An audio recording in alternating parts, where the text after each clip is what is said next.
YS Jaganmohan Reddy అధికారంలోకి వచ్చాక రాష్ట్రంలో విధ్వంస పాలన సాగుతోంది. టీడీపీ ప్రభుత్వంలో నభ్యంతర ప్రపంచంలోకి ఎక్కితే నేడు ఆ పేరు లేకుండా పోయింది. ప్రజలు అన్ని గమనిస్తున్నారు. జగన్ ఇక నీ మాటలు సాగవు అని cine hero Hindupur MLA Nandamuri Balakrishna వ్యాఖ్యానించారు.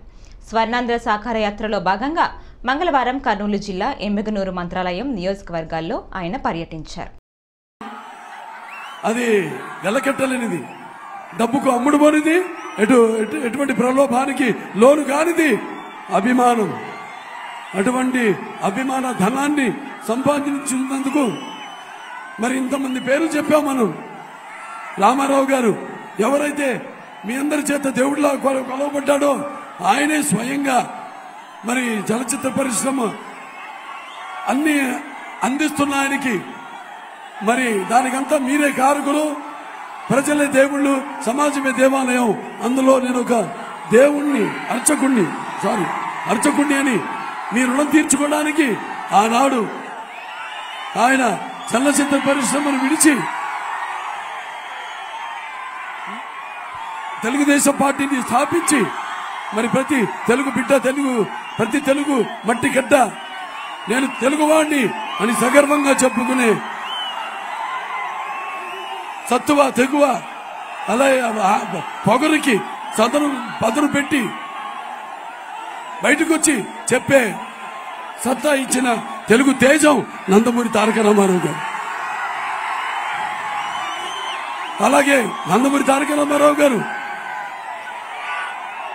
ఆయన రాజకీయాల్లోకి రాకముందు చాలా మందికి రాజకీయాల మీద పెద్ద మక్కువ ఉండేది కాదు. అసలు చాలా మందికి తెలియదు, 80% మందికి తెలియదు.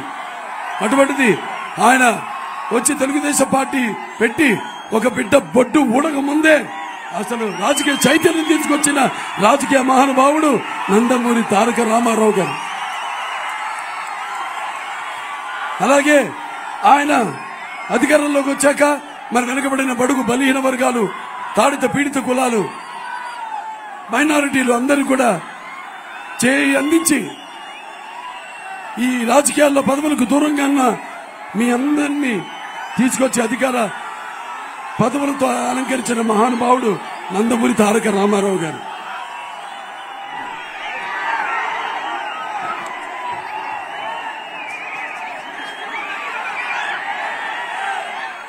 మహానుభావుడు నందమూరి తారక రామారావు గారు. అందుకే ఆయన చేపట్టిన పథకాలన్నీ ఎంతో సాహసోపేతమైనవి, అలాగే ప్రజలకు సానుకూల్యమైనవి. మరి కిలో బియ్యం 2 రూపాయలకి ఇచ్చింది ఎవరు? ఇవాళ ఆహార పథకం అని దాని పేరు మార్చి అందరూ వాళ్ళ పబ్బం గడుపుకుంటారు పార్టీలన్నీ. ఎప్పుడో ప్రపంచంలోనే మొదటిసారి కిలో బియ్యం 2 రూపాయలకి ఇచ్చారు ఎన్టీఆర్. అలాగే ఆడపడుచులకు తండ్రిల సమాన ఆస్తిలో హక్కు ఇచ్చింది ఎవరు? నందమూరి తారక రామారావు గారు. అలాగే మహిళల కోసం పద్మావతి విశ్వవిద్యాలయాన్ని స్థాపించింది ఎవరు?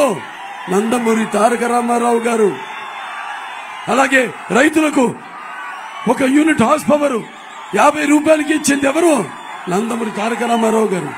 అలాగే ఈ యొక్క భూమి శిస్తును రద్దు చేసింది ఎవరు? నందమూరి తారక రామారావు గారు. అలాగే ఈ సహకార సంఘాల ద్వారా రైతులకు అన్ని వాళ్ళకి కావలసిన పరికరాలు, విత్తనాలైతేనేమి, ఎరువులైతేనేమి అన్ని కూడా ఒకే చోట లభ్యమయ్యేటట్టు సింగిల్ విండో సిస్టమ్ ద్వారా అందించింది ఎవరు? నందమూరి తారక రామారావు గారు. మండలాలు ఏర్పాటు చేసింది ఎవరు? మండల వ్యవస్థను నందమూరి తారక రామారావు గారు. అలాగే ఆనాడు దళిత సోదరులున్నారు, వాళ్ళందరూ కూడా ABCD వర్గీకరణ చేసి ఆనాడు జస్టిస్ పున్నయ్య కమిషన్ ఏర్పాటు చేసి ఆనాడు వాళ్ళ సిఫార్సులన్నీ అమలు చేసి వాళ్ళ ద్వారా మరి అదనపు ఉద్యోగాలు తీసుకొచ్చింది ఎవరు? నందమూరి తారక రామారావు గారు. అలాగే తెలుగు గంగ, ఆంధ్ర నివాసుల స్రవంతి అయితేనేమి, గాలేరు నగరి అయితేనేమి, ఇవన్నీ కూడా ఆయన మానసిక పుత్రికలు. అలా రాయలసీమను రతనాల సీమగా చేసిన మహానుభావుడు ఎవరు? నందమూరి తారక రామారావు గారు. మనం ఈనాడు జరుగుతుంది ఏంటి? మళ్ళీ చంద్రబాబు నాయుడు గారు ఆయన ముఖ్యమంత్రి అయినప్పుడు మీరు ఎల్లప్పుడూ తెలుగుదేశం పార్టీని మీ కంటికి రెప్పలా కాపాడుతూ ఉన్నారు. ఆనాడు 83లో ఎన్నికల్లో, అంటే 82లో పార్టీ పెట్టినప్పుడు 83 ఎన్నికల్లో తెలుగుదేశం పార్టీని అధికారంలో తీసుకొచ్చిన ప్రత్యక్ష ధైర్యులు. అలాగే 84లో ప్రజాస్వామ్యం కూలి చేయబడుతుంటే ప్రాణాలకు సైతం ఒట్టి తిరిగి ప్రజాస్వామ్యాన్ని కాపాడిన మహానుభావులు మీరు. అలాగే మొన్న 2014లో ఈ అవిభక్త రాష్ట్రం చిన్న భిన్నమైతే ఆంధ్ర రాష్ట్రం ఏర్పడితే మరి తెలుగుదేశాన్ని మళ్ళీ మీరు అధికారంలో తీసుకొచ్చిన మహానుభావులు. ఇలా చెప్పుకుంటూ పోతే ఎన్నెన్నో పథకాలు, ఒకటి కాదు, ఒక చరిత్ర గురించి యువతరానికి బాగా తెలియాలి. ఇప్పుడు ఎందుకంటే చాలా మంది మీలో ఇవాళ ఓటు వేసే హక్కు మొదటిసారి మీకు వచ్చింది. చాలా మందికి మీరంతా కూడా మీ ఓటుని సరిగ్గా వినియోగించుకోవాలి అని మీ అందరికీ నేను తెలియజేసుకుంటున్నాను.